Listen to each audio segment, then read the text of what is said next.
Okay, hello guys, how are you? Welcome back to our channel. In today's video, we are going to see how we can make a simple calculator with the things we have learned till the time. So friends, basically what we are going to do today, we are going to program a simple calculator in which we are going to do some basic functionality like addition, multiplication, division and subtraction.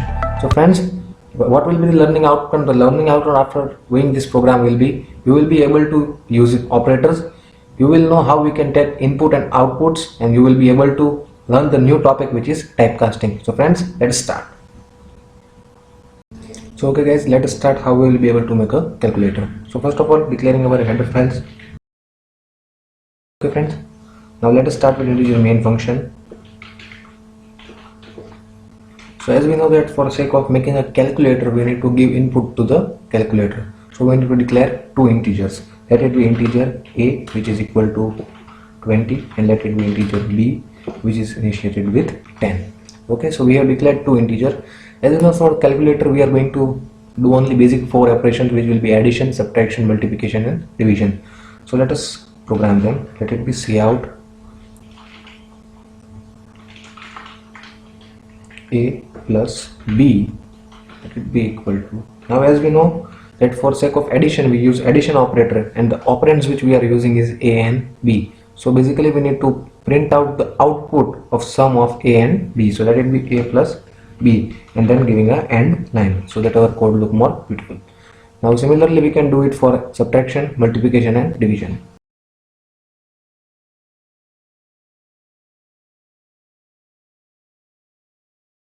Okay guys, so that's all for our code, and now let us run it. Okay guys, you can see that our output has been printed over here, which is a plus b is 30, a minus b 10, a into b 200, and a divided by b is basically 2. So now let me do one more thing, which is a sort of error over here basically, which is, you will see that, let me interchange these two things, let it be 10 and let it be 20. So what will happen over here is, you can see that a plus b is 30, yeah, that's correct. A minus b is also correct. A into b is also correct, but a divided by b is basically 0. Why that's so? Let me teach you. You can see that a divided by b will be basically 0.5, but we are storing 0.5 in an integer value. Hence, as a result, the decimal value will be ignored over here. Hence, as a result, the output which we will get will be 0.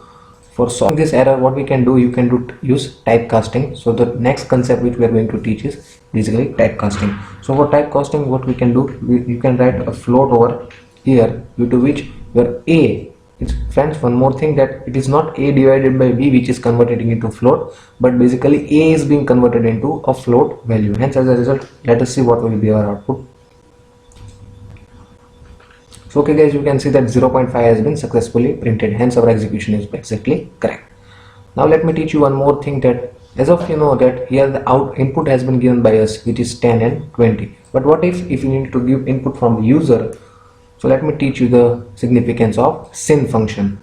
So for example, if you need to take input from user, you can use sin function, which is sin a and here sin b. So now let us run it. As of you will run, so as you will learn, you will need to get the input which is be 10 and 20. So you can see that the output has been printed over here, which is 30 minus 10, 200 and 0.5. So friend, this is a simple way in which you can make a simple calculator. Now let me teach you one more thing, which is about modulus function, which is cout a percentage b. It is not basically percentage, but it is basically a modulus function, which is a mod b, and let me do and semicolon apply. Okay, so now let us run it. Now let me give as input 2 and 5. So you can see that a plus b will be 7, yeah, that's correct. A minus b is minus 2, a into b is 10, a divided by b is 0.4, and a modulus b will be 2. Basically it means when we divide 2 by 5, we know that remainder will be basically 2 only. So that's all. So friends, that's all from my side.